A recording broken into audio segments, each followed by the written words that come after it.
Hi hello every one. இன்னைக்கு நம்ம employment ஜெனரேஷனோட part 2 video தான் பார்க்க போறோம். பார்ட் 1 வீடியோவை ஃபுல்லா பார்த்துட்டு பார்ட் 2 வீடியோ பார்த்தாதான் உங்களுக்கு ரொம்ப எளிமையா புரியும். அதோட கண்டினியூ உங்களுக்கு கிடைக்கும். சோ அதை பார்க்காதவங்க பார்ட் 1 வீடியோ பார்த்துட்டு பார்ட் 2 வீடியோ பாருங்க. இப்ப வாங்க நம்ம கிளாஸ்க்குள்ள போகலாம். பார்ட் 1 வீடியோல இந்த கண்டென்ட் எல்லாமே நம்ம பார்த்துட்டோம். வேலை வாய்ப்போட முக்கியத்துவம், முழு வேலை வாய்ப்பு, வேலை வாய்ப்பு பற்றிய தொன்மை கோட்பாடு, அப்புறம் அங்காடி விதி என்ன சொல்லியிருக்காங்க, கெய்னஸ் அவரோட எம்ப்ளாய்மெண்ட் அண்ட் இன்கம் பற்றிய கோட்பாடு என்ன, எஃபெக்டிவ் டிமாண்ட் விளைவு தேவைனா என்ன, ஒட்டுமொத்த தேவைனா என்ன அப்படிங்கறத பத்தி டீடைலா நம்ம பார்ட் 1 வீடியோல பார்த்துச்சு. இன்னைக்கு பார்ட் 2ல என்னென்ன கண்டென்ட் எல்லாம் பார்க்க போறோம் அப்படின்னா, ஒட்டுமொத்த அளிப்பு அக்ரிகேட் சப்ளை ஃபங்க்ஷன்னா என்ன, ஏடிஎஃப் ஏஎஸ்எஃப் நம்ம ரெண்டும் பார்த்திருக்கோம்ல, இதை பத்தி இது ரெண்டுக்குமான ஈக்குவலிபிரம் சமநிலை என்ன அப்படிங்கிறதையும் பார்க்க போறோம். அப்புறம் கிளாசிக்கலிசம் அண்ட் கெய்னிசம், அதாவது கீன்ஸ் மற்றும் தொன்மை கோட்பாடு ரெண்டையும் ஒப்பிட்டு ஒரு டேப்லெட் காலமா நம்ம ஸ்கூல் புக்ல கொடுத்திருப்பாங்க, அதையும் பார்க்க போறோம். அதுக்கப்புறம் வேலை வாய்ப்பு அமைப்புனா என்ன, சமீபத்துல வேலைவாய்ப்பு முறைகள் எப்படி இருக்கு, இந்தியால வேலை வாய்ப்பு எப்படி இருக்கு, தமிழ்நாட்டுல வேலை வாய்ப்பு போக்குகள் எப்படி இருக்கு அப்படிங்கறத பார்த்துட்டு லாஸ்டா ஒரு கேஸ் ஸ்டடி திருவேல்பேட்டை அப்படிங்கிற வில்லேஜ்ல எந்த மாதிரி எம்ப்ளாய்மெண்ட் இருக்கு அப்படிங்கிற மாதிரி ஸ்கூல் புக்ல கொடுத்திருப்பாங்க, அதையும் பார்த்துட்டோம் அப்படின்னா இன்னைக்கு இந்த டாபிக் அப்படிங்கிறது ஃபுல்ஃபில்லா நமக்கு கம்ப்ளீட் ஆயிடும். இன்னைக்கு நம்ம பார்க்க போற டாபிக் என்ன, அக்ரிகேட் சப்ளை ஃபங்க்ஷன். சப்ளை அளிப்பு அப்படிங்கிறது எவ்வளோ குட்ஸ் அண்ட் சர்வீசஸ், அதாவது எவ்வளவு பொருட்கள் மற்றும் சேவைகள் நம்ம தயாரிக்கிறோமோ அந்த வருஷத்துல அததான் நம்ம அக்ரிகேட் சப்ளை, ஒட்டுமொத்த அளிப்பு அப்படின்னு சொல்றோம். இது எதுக்கு ஈக்குவலா இருக்கு, நேஷனல் இன்கம் அதுக்கு ஈக்குவலா இருக்கு. இப்ப நேஷனல் இன்கம் அப்படிங்கிறது என்னது, எவ்வளவு குட்ஸ் அண்ட் சர்வீசஸ் நம்ம தயாரிக்கிறோமோ அதுல இருந்து கிடைக்கக்கூடிய வருமானம் தானே நேஷனல் இன்கம். அப்ப அக்ரிகேட் சப்ளை அப்படிங்கிறது நமக்கு மொத்தமா தயாரிச்ச அந்த குட்ஸ் அண்ட் சர்வீசஸ் தான் அக்ரிகேட் சப்ளை.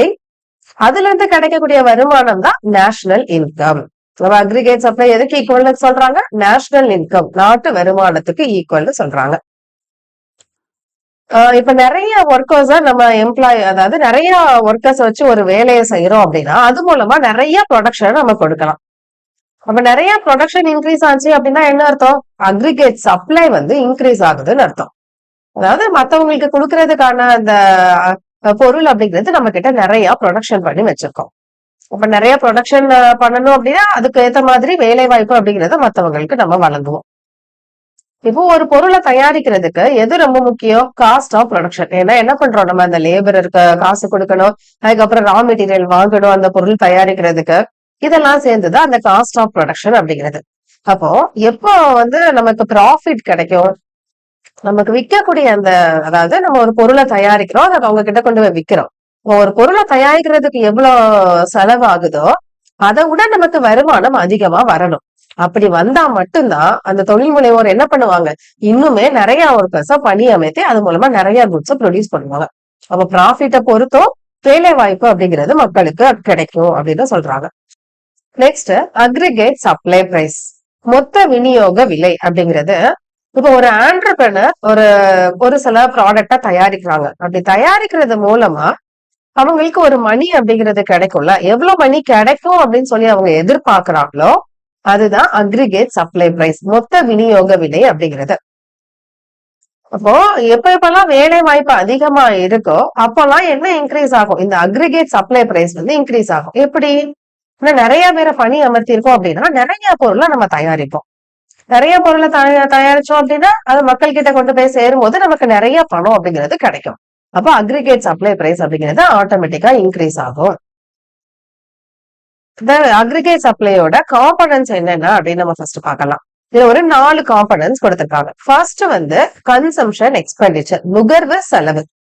நம்ம எவ்வளவு அதாவது நமக்கு கிடைக்கக்கூடிய இன்கம் எப்படி டிஸ்ட்ரிபியூட் பண்றோம். அக்ரிகேட் சப்ளைங்க அப்படிங்கிறது எதுக்கு ஈக்குவல், நேஷனல் இன்கம் ஈக்குவல் தானே. அப்ப அதை எப்படி நம்ம எல்லாத்துக்கும் டிஸ்ட்ரிபியூட் பண்றோம் அப்படிங்கறதா இந்த காம்பனன்ஸ். ஃபர்ஸ்ட் நமக்கு என்ன தேவையோ அந்த பொருளை வாங்குறோம், கன்சம்ஷன் பண்றோம். செகண்ட் பிரைவேட் சேவிங், தனியார் சேமிப்பு.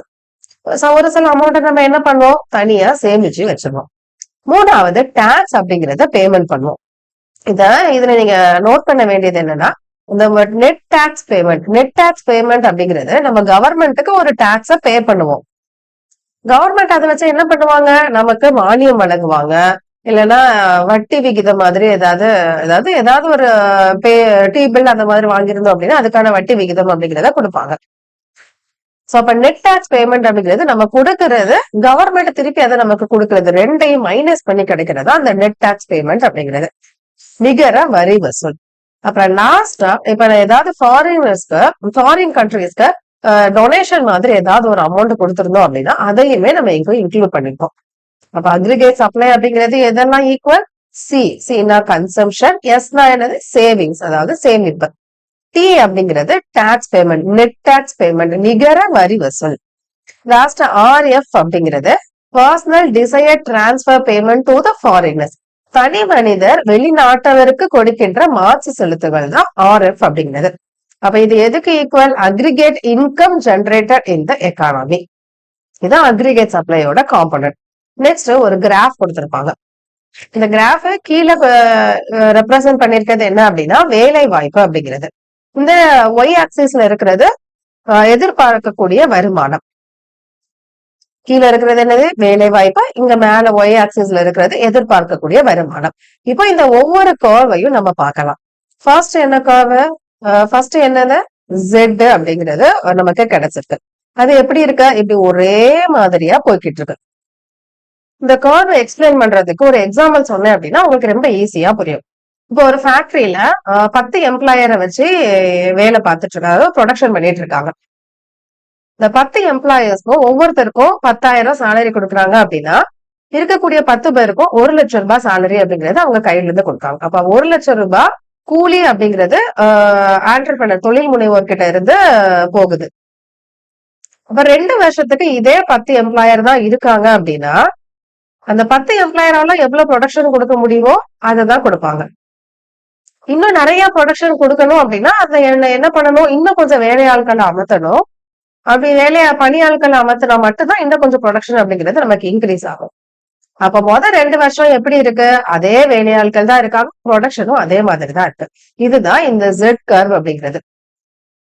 அதாவது எம்ப்ளாய்மெண்ட் என்ன அதே மாதிரி கான்ஸ்டன்ட், கொடுக்கக்கூடிய கூலி கான்ஸ்டன்டா இருக்கு அப்படின்னா என்ன அர்த்தம்? புதுசா எந்த விதமான வேலையாட்களும் அமர்த்தல, இருக்கக்கூடிய வேலையாட்களை வச்சே வேலை பார்க்காங்கன்னு அர்த்தம். அப்படி இருக்கும்போது அங்க அவுட்புட் எப்படிதான் இருக்கும்? அந்த வேலையாட்களுக்கு ஏத்த மாதிரி அப்படியேதான் இருக்கும். இப்ப அடுத்து வேஜஸ் ரைசிங் அப்படின்னா புதுசா 5 பேரை வேலைக்கு அமர்த்துறோம் அப்படின்னா இன்னும் ஒரு 50,000 கையில இருந்து செலவாகும். அப்படி செலவாகும் போது ப்ரொடக்ஷனும் கொஞ்சம் கொஞ்சமா இன்க்ரீஸ் ஆகும். அப்போ நம்ம எப்பெல்லாம் இந்த கூலியை இன்க்ரீஸ் பண்றோமோ, கூலியை இன்க்ரீஸ் பண்றோம்னா என்ன அர்த்தம்? புதுசா வேலைக்கு ஆட்களை அமர்த்துறோம்னு அர்த்தம். அப்பெல்லாம் ப்ரொடக்ஷன் கொஞ்சம் கொஞ்சமா இன்க்ரீஸ் ஆகும். இதுதான், அதனாலதான் இது எப்படி போயிருக்கு? கர்வ் அப்படிங்கிறது இப்படி மேல் நோக்கி வந்திருக்கு. இதுதான் Z1 அப்படிங்கிறது. அப்போ இந்த NF அப்படிங்கிறது என்னன்னா ஃபுல் எம்ப்ளாய்மெண்ட். இதுக்கு மேல வேலைக்கு அமர்த்துறதுக்கு ஆளே கிடையாது. அந்த சிச்சுவேஷன் தானே ஃபுல் எம்ப்ளாய்மெண்ட் அப்படிங்கிறது. சோ அந்த சிச்சுவேஷன்ல இதுக்கு மேல அவுட்புட் அப்படிங்கிறது என்ன ஆகாது? இன்க்ரீஸ் ஆகாது. இதுதான் நம்ம இந்த கிராஃப் மூலமா தெரிஞ்சுக்க வேண்டியது. இப்ப தமிழே அதுதான். இப்ப Z அப்படிங்கிறது என்னது? சம்பளம் மாறாம இருக்கக்கூடிய நிலை, இருக்கக்கூடிய வேலையாட்களை வச்சு பண்றாங்க. சோ அது மூலமா என்ன கிடைக்குது? அவுட்புட் அப்படிங்கிறது ஒரே மாதிரிதான் இருக்கு. அப்ப வேலை வாய்ப்பு அதிகரிக்கும் போது இவங்க கிட்ட இருந்து கொடுக்கக்கூடிய சம்பளம் அப்படிங்கிறதும் அதிகரிக்கும். அப்படி அதிகரிக்கும் போது ப்ரொடக்ஷன், அதாவது உற்பத்தி திறன் அப்படிங்கிறது கொஞ்சம் கொஞ்சமா இன்க்ரீஸ் ஆகுது. இந்த ஸ்டேஜ் NF அப்படிங்கிறது என்னது? ஃபுல் எம்ப்ளாய்மெண்ட், முழு வேலை வாய்ப்பு அப்படிங்கிற ஒரு நிலைமை அடைஞ்சதுக்கு அப்புறம் புதுசா இப்ப வேலையாட்கள் அமர்த்தவே முடியாது. அப்ப அவங்களோட எந்த விதமான அவுட்புட்டும் இருக்காது அப்படிங்கிறதா குறிப்பிடுறாங்க இந்த கிராஃப் மூலமா நம்ம தெரிஞ்சுக்க வேண்டியது. நெக்ஸ்ட், அப்ப இது எப்படி இருக்கு? எம்ப்ளாய்மெண்ட்டை பொறுத்துதான் ப்ரொடக்டிவிட்டி அப்படிங்கிறது இருக்கு அப்படிங்கிறது இந்த கிராஃப் மூலமா நம்ம தெரிஞ்சுக்கிறோம். பிரைஸ் அண்ட் வேஜஸ் ரெண்டையும் ரிலேட் பண்ணி சொல்லியிருப்பாங்க. இப்போ பிரைஸ் அதிகமா இருக்கு, ஆனா அவங்க கையில இருந்து கொடுக்கக்கூடிய கூலி கம்மியா தான் இருக்கு அப்படின்னா என்ன அர்த்தம்? தொழில் முனைவோர் கையில இருந்து செலவு கம்மியா தான் இருக்கு, ஆனா நமக்கு வருமானம் நிறைய வருதுன்னு அர்த்தம். அப்போ அவருக்கு ப்ராஃபிட் அதிகமா கிடைக்குது. அப்படி அதிகமா கிடைச்சிருந்தா என்ன பண்ணுவாரு? இன்னும் கொஞ்சம் எம்ப்ளாயர்ஸை எடுத்து ப்ரொடக்ஷனை இன்னும் கொஞ்சம் கொடுப்பாரு.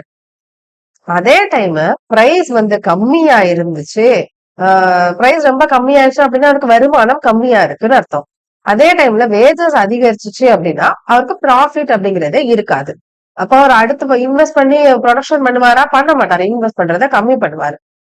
சோ இது மூலமா என்ன ஆகும்? அவுட்புட் டிக்ரீஸ் ஆகும் அப்படின்னு சொல்றாங்க.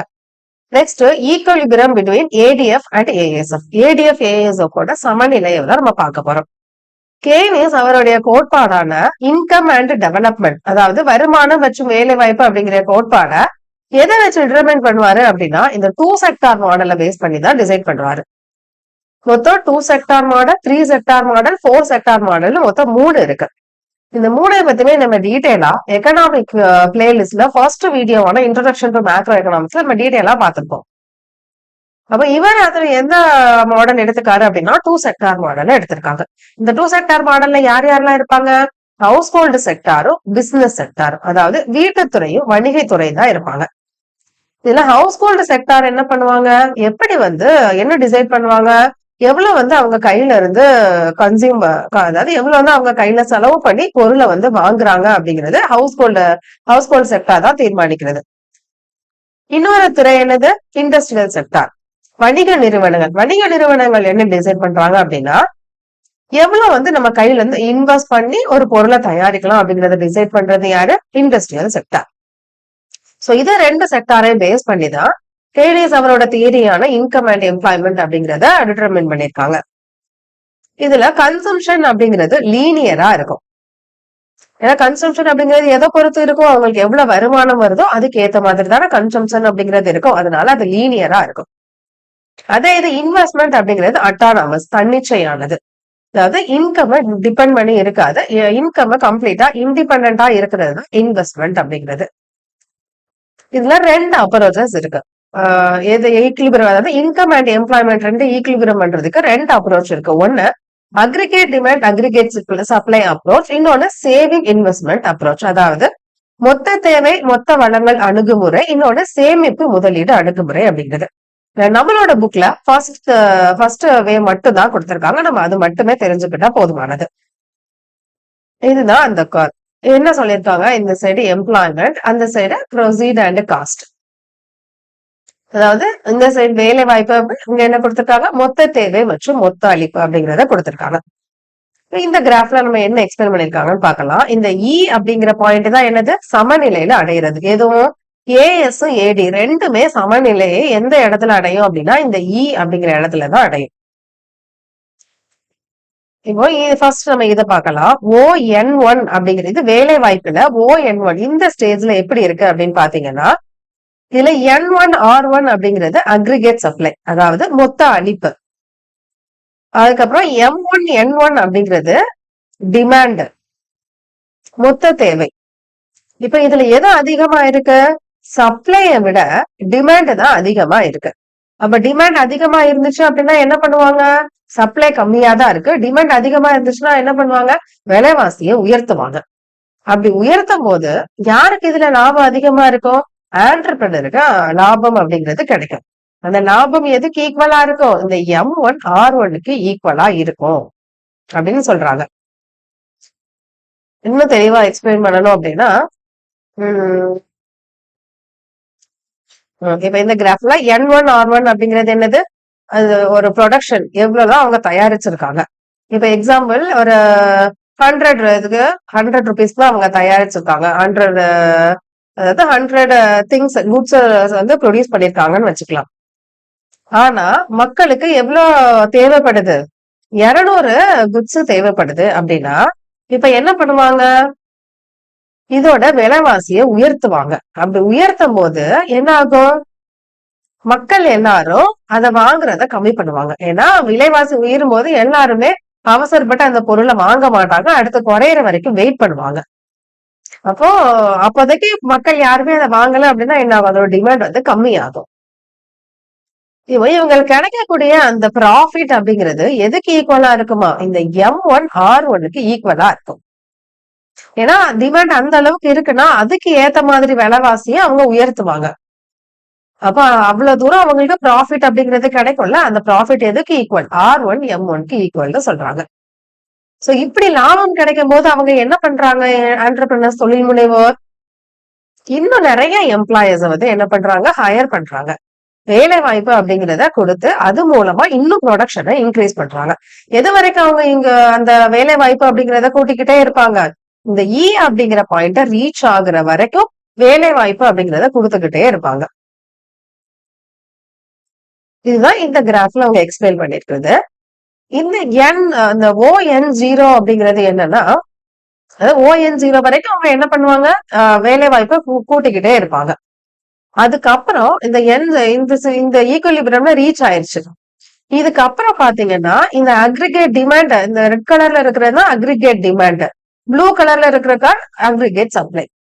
இப்போ டிமாண்ட் வந்து கம்மி ஆயிடுச்சு, சப்ளை அதிகமாயிடுச்சு. அப்ப என்ன ஆகும், ஆண்டர்பிரனருக்கு லாஸ் அப்படிங்கறத ஏற்படும்ல. அப்ப இந்த ஸ்டேஜ் ரீச் ஆயிடுச்சு அப்படின்னா அதுக்கப்புறம் என்ன வேலை வாய்ப்பு கொடுத்தாலும் அது அவங்களுக்கு லாஸ்.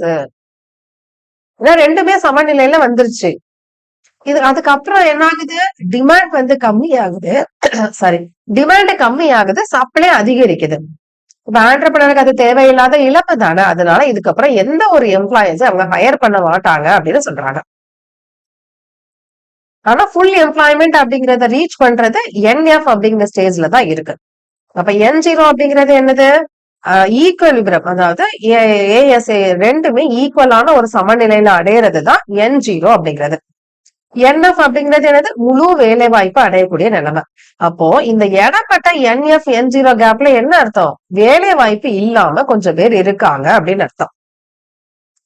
ஏன்னா ஈக்குவலிபிரியம் ஸ்டேஜ் அடைஞ்சதுக்கு அப்புறம் வேலை வாய்ப்பை கொடுத்துட்டாங்கன்னா ஆண்டர்பிரனருக்கு லாஸ் ஆயிரும். அதனால அவங்க வேலைக்கு எடுக்க மாட்டாங்க. ஆனா வேலைக்கு இன்னும் கொஞ்சம் பேர் இருக்காங்க. அப்ப NF அப்படிங்கிற ஸ்டேஜ் அடைஞ்சாதானே முழு வேலை வாய்ப்பு அப்படிங்கறத அடைஞ்சிட்டாதான் அர்த்தம். ஆனா அதை அடையிறதுக்கு இன்னும் கொஞ்சம் கேப் இருக்குல்ல, NF - N0, அதுதான் வேலை வாய்ப்பு இல்லாத நிலைமை அப்படின்னு சொல்றாங்க. இப்ப இந்த கிராஃப் உங்களுக்கு தெளிவா புரிஞ்சிருக்கும்னு நினைக்கிறேன். Next, comparison of classicism and Keynesism. Classicism அப்படிங்கிறது தொன்மை கோட்பாடு, இது கீன்ஸ் கோட்பாடு. இந்த ரெண்டுக்குமான டிஃபரன்ஸ் அப்படிங்கிறது நம்ம இது வரைக்கும் பார்த்தோம்ல, அந்த ரெண்டையும் மொத்தமா இந்த டேப்லெட் காலம்ல கொடுத்திருப்பாங்க. ஃபர்ஸ்ட் என்னது, இது ஷார்ட் ரன் ஈக்குவலிபிரம், கொஞ்ச காலத்துக்கு தான் சமநிலையில இருக்கும். இது லாங் ரன் ஈக்குவலிபிரம், நம்ம தமிழையும் சேர்த்து பார்த்திடலாம். இது குறுகிய கால சமநிலை, தொன்மை கோட்பாடு நீண்ட கால சமநிலை. இதுல சேமிப்பு அப்படிங்கிறது நல்லது, சேமிப்பு கெடுதல்னு சொல்லியிருப்பாங்க. அப்புறம் பண பரிவர்த்தனை அப்படிங்கிறது தொன்மை கோட்பாடுல பணம் அப்படிங்கிறது பரிவர்த்தனைக்கு மட்டும்தான் யூஸ் ஆகும். அது மணி இப்ப எதுக்கு யூஸ் ஆகும், மீடியம் ஆஃப் எக்ஸ்சேஞ்சா தான் இருக்கும். எந்த விதமான சேவிங் எதுவுமே பண்ண முடியாது. ஆனா கீன்ஸ் கோட்பாடுல பரிமாற்றத்துக்கு மட்டும் இல்லாம சேமிப்புக்கும் மணி அப்படிங்கிறது யூஸ் ஆகுது. அப்புறம் எங்க நாட்டோட சிக்கலை தீர்க்க பேரியல் அணுகுமுறை, அதாவது மேக்ரோ எக்கனாமிக் அப்ரோச் தான் நம்ம யூஸ் பண்றோம். அதே இது தொன்மை கோட்பாடுல நுண்ணின அடிப்படையில், அதாவது மைக்ரோ அப்ரோச் தான் நம்ம யூஸ் பண்றோம் பெரிய பெரிய சிக்கல்ல தீர்வு காண்கிறதுக்கு கூட. அப்புறம் கவர்மெண்டோட இன்டர்ஃபரன்ஸ் எப்படி இருக்கும் தொன்மை கோட்பாடுல, தலையிடா கொள்கை தான் நம்ம ஃபாலோ பண்றோம் தொன்மை கோட்பாடுல. அதே இது கீன்ஸ் அப்படின்னா என்ன சொல்லியிருப்பாங்க, கண்டிப்பா கவர்மெண்ட் வந்து இன்டர்ஃபியர் ஆகணும் அப்படின்னு சொல்லியிருப்பாங்க. கெய்ன்ஸ் தொன்மை கோட்பாடுங்கிறது எதுக்கு மட்டும்தான் பொருந்தும், முழு வேலை வாய்ப்பு சூழலுக்கு மட்டும்தான் பொருந்தக்கூடியது. ஆனா கீன்ஸ் கோட்பாடு அப்படி கிடையாது, எல்லா சிச்சுவேஷனுக்குமே அது பொருந்தும். தொன்மை கோட்பாடுல எது சரின்னு சொல்லியிருப்பாங்க, முதலாளித்துவம் சரின்னு சொல்லியிருப்பாங்க. ஆனா கீன்ஸ் கோட்பாடு முரண்பாடுகளை, அந்த முதலாளித்துவம் அப்படிங்கிற கேபிட்டலிசம் அப்படிங்கறதோட ஒரு முரண்பாடு கொண்டதா இருக்கும். இங்கிலீஷ்லயும் பாத்திரலாம். மணி அப்படிங்கறது மீடியம் ஆஃப் எக்ஸ்சேஞ்சா யூஸ் ஆகுது. இங்க saving and medium of exchange. இங்க என்ன அப்ரோச், மைக்ரோ அப்ரோச், இங்க மேக்ரோ அப்ரோச். ஸ்டேட்டோட இன்டர்வென்ஷன் இதுல இருக்கும். இங்க வந்து என்னது, அவங்களோட தலையீடா கொள்கையை தான் ஃபாலோ பண்றாங்க, அதாவது லெசர் ஃப்ரீ பாலிசி. இங்க ஃபுல் எம்ப்ளாய்மெண்ட் சிச்சுவேஷன் மட்டும் தான் இதுக்கு அப்ளிகபிள், இங்க ஆல் சிச்சுவேஷன் அப்ளிகபிள்.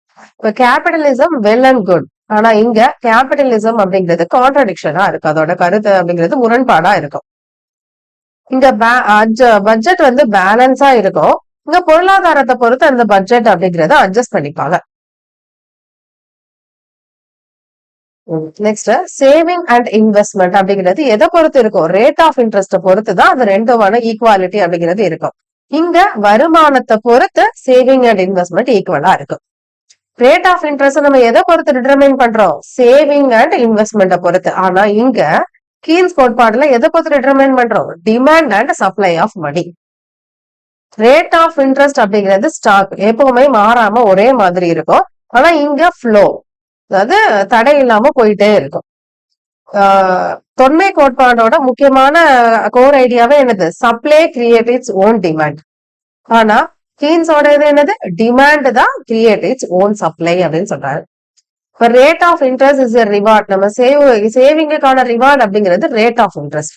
ஆனா இங்க rate of interest reward for parting with liquidity. இது அப்படியே நம்ம தமிழ்லையும் பார்த்தோம்னா, வரவு செலவு அறிக்கை சமநிலையா இருக்கு, அதாவது பேலன்ஸ்டு பட்ஜெட் தான் இங்க ஆதரிக்கப்படுது.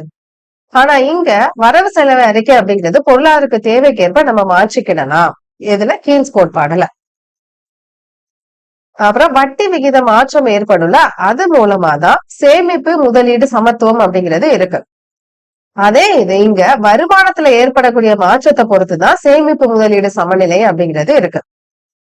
அப்போ வட்டி விகிதம் அப்படிங்கிறது எதை பொறுத்துதான் நிர்ணயம் பண்றாங்க? சேமிப்பு முதலீடை பொறுத்துதான் நிர்ணயம் பண்றாங்க தொன்மை கோட்பாடுல. அதே இது கீன்ஸ் கோட்பாடுல வட்டி விகிதத்தை எதை பொறுத்து நிர்ணயம் பண்றாங்க? பணத்தோட தேவை அளிப்பை பொறுத்துதான் நிர்ணயம் பண்றாங்க. தொன்மை கோட்பாடுல வட்டி விகிதம் மாறாது. ஆனா இதுல வட்டி விகிதம் மாறிக்கொண்டே இருக்கும். இதுல என்ன சொல்லிருப்பாரு நம்ம தொன்மை கோட்பாடுல? அளிப்பு தன்னோட தேவையை தானே உருவாக்கும். Supply create its own demand அப்படிங்கறத நம்ம தொன்மை கோட்பாடுல பார்த்தோம். ஆனா கீன்ஸ் என்ன சொல்றாரு? தேவைதான் அதோட அளிப்பை உருவாக்குது அப்படின்னு சொல்றாரு. அது லாஸ்ட் பாயிண்ட தொன்மை கோட்பாடுல வட்டி விகிறதுக்கு வெகுமதி என்னது? சேமிக்கிறது. ஆனா இங்க வட்டி விகிதம் அப்படிங்கிறது நம்ம ரொக்க இருப்ப விட்டு கொடுக்கறதுக்கு வெகுமதி அப்படின்னு சொல்றாங்க. அப்ப இது உங்களுக்கு தெளிவா புரிஞ்சிருக்கும். இனி அடுத்து நம்ம பார்க்க போறது எம்ப்ளாய்மெண்ட் ஸ்ட்ரக்சர், வேலை வாய்ப்பு அமைப்பு. எம்ப்ளாய்மெண்ட் ஸ்ட்ரக்சர் அப்படிங்கிறது ஒவ்வொரு செக்டார்லயும் எவ்வளவு பீப்புள் எவ்வளவு மக்கள் வேலை பாக்குறாங்க அப்படிங்கறத எம்ப்ளாய்மெண்ட் ஸ்ட்ரக்சர் அப்படிங்கிறது. இப்ப டெவலப்பிங் கண்ட்ரீஸ்ல எம்ப்ளாய்மெண்ட் ஸ்ட்ரக்சர் எப்படி இருக்கும்? நிறைய பேர் எந்த செக்டார்ல தான் வேலை பார்ப்பாங்க? பிரைமரி செக்டார், அதாவது முதன்மை துறையில தான் வேலை பார்ப்பாங்க. இண்டஸ்ட்ரியல் செக்டார் அண்ட் சர்வீசஸ் செக்டார்ல கொஞ்சம் பீப்புள் தான் வேலை பார்ப்பாங்க. ஆனா ஆல்ரெடி டெவலப்டு கண்ட்ரீஸ்ல கொஞ்சம் பீப்புள் தான் அக்ரிகல்ச்சர்ல ஒர்க் பண்ணுவாங்க. மீதி எல்லாரும் எந்த துறையில தான் இருப்பாங்க? இரண்டாம் நிலை துறை, செகண்டரி செக்டாரான தொழில் துறையிலையும் மூன்றாம் துறையான சர்வீஸ் செக்டார்லயும் தான் இருப்பாங்க. இதான் எம்ப்ளாய்மெண்ட் ஸ்ட்ரக்சர் அப்படிங்கிறது. 1972, 73 அந்த காலகட்டத்துல இருந்து வேலை வாய்ப்பு அப்படிங்கிறது 2% என்ன பண்ணுது? இன்க்ரீஸ் ஆயிட்டே இருக்கு அப்படின்னு சொல்றாங்க. இது நம்ம ஸ்கூல் புக்ல கொடுத்திருப்பாங்க, ஒரு குட்டி பாக்ஸ் மாதிரி. இந்த மிடிவல் இடைக்காலத்துல ஃபெரோஷா துக்ளக், அதாவது சுல்தான், டெல்லி சுல்தானான இவரு எம்ப்ளாய்மெண்ட் பூரியோ, அதாவது வேலை வாய்ப்பு அலுவலகம் அப்படிங்கிறத ஒண்ணு உருவாக்குறாரு. எதுக்காக அப்படின்னா இந்த வேலையின்மை சிக்கலை தீர்க்கிறதுக்காக அப்படின்னு கொடுத்திருக்காங்க. சோ ஜஸ்ட் நோட் பண்ணி வச்சுக்கோங்க. இப்ப ரீசன்ட் இயர்ஸா வேலை வாய்ப்பு அப்படிங்கிறது எப்படி இருக்கு அப்படிங்கறத பாக்கலாம். ரீசன்ட் இயர்ஸ்ல ஆண்டர்பிரனர்ஸ் எல்லாருமே அவங்களோட எம்ப்ளாயர்ஸ்க்கு பிளெக்சிபிளான ஒர்க்கிங் அரேஞ்ச்மெண்ட், அதாவது நெகிழ்வான பணி ஏற்பாடுகளை தான் பண்ணி கொடுக்குறாங்க. இப்ப இருக்கக்கூடிய வேலை வாய்ப்பு போக்குகள் எப்படி இருக்கு அப்படின்னு பாத்தீங்கன்னா, நிறைய பேர் எதை ப்ரிஃபர் பண்றாங்கன்னா சுய தொழில் பண்றதை ப்ரிஃபர் பண்றாங்க. செகண்ட், ஷார்ட் டேர்ம் கான்ட்ராக்ட், அதாவது short term contract, long term contract, குறுகிய காலம் ஒப்பந்தம், நீண்ட கால ஒப்பந்தம் அப்படின்னு இருக்கு. இப்ப எல்லாரும் எதை ப்ரிஃபர் பண்றாங்க அப்படின்னா ஷார்ட் டேர்ம் கான்ட்ராக்ட். ஏன்னா இந்த கான்ட்ராக்ட் முடிகிற வரைக்கும் கட்டாயமா அவங்க வேலையில இருந்தாகணும். அதுக்கப்புறம் அவங்க வேலையில இருக்கிறதோ கண்டினியூ பண்றது, குவிட் பண்றதோ அவங்களோட இஷ்டம். சோ அப்ப எல்லாரும் எதை தான் ப்ரிஃபர் பண்றாங்க? ஷார்ட் டேர்ம் கான்ட்ராக்ட் தான் ப்ரிஃபர் பண்றாங்க. அதே மாதிரி பார்ட் டைம் ஒர்க்கையும் நிறைய பேர் ப்ரிஃபர் பண்றாங்க. ஏன்னா இப்ப இருக்கக்கூடிய அந்த லைஃப் ஸ்டைலுக்கு பார்ட் டைம் ஒர்க் நிறைய பேருக்கு கம்ஃபர்டபுளா இருக்கிறதுனால அதை ப்ரிஃபர் பண்றாங்க. இந்தியால வேலை வாய்ப்பு எப்படி இருக்கு அப்படிங்கறத நம்ம பார்க்கலாம். இப்ப சில பீப்புள் என்ன பண்ணுவாங்க? Through out the year work out பண்ணுவாங்க. சில பேர் என்ன பண்ணுவாங்க? அந்தந்த சீசன் மட்டும் ஒர்க் பண்ணிட்டு அதுக்கப்புறம் சும்மா இருப்பாங்க. இந்தியால இருக்கக்கூடிய மக்கள் 3 வகையான துறைகள்ல வேலை பார்க்காங்க. ஒன்னு பிரைமரி செக்டர், அக்ரிகல்ச்சர், விவசாய துறையில. விவசாயத்துறை அப்படிங்கிறது விவசாயம் அப்புறம் அதோட தொடர்புடைய வேலை. அடுத்து இண்டஸ்ட்ரியல் செக்டார், 2ஆம் நிலைத்துறை, அதாவது தொழில்துறை, அதாவது தொழிற்சாலைகள் மற்றும் உற்பத்தி, அதுதான் 2ஆம் நிலைத்துறை. இதுல கொஞ்சம் பேர் வேலை பார்க்கறாங்க. கொஞ்சம் பேர் எதுல வேலை பார்க்கறாங்க? 3ஆம் நிலைத்துறையில வேலை பார்க்கறாங்க. 3ஆம் நிலைத்துறை அப்படிங்கிறது பேங்கிங், டீச்சிங், டிரான்ஸ்போர்ட், இது எல்லாமே. அப்போ இந்தியால இருக்கக்கூடிய எல்லா மக்களும் இந்த 3 துறைகளையும் வேலை பார்க்காங்க.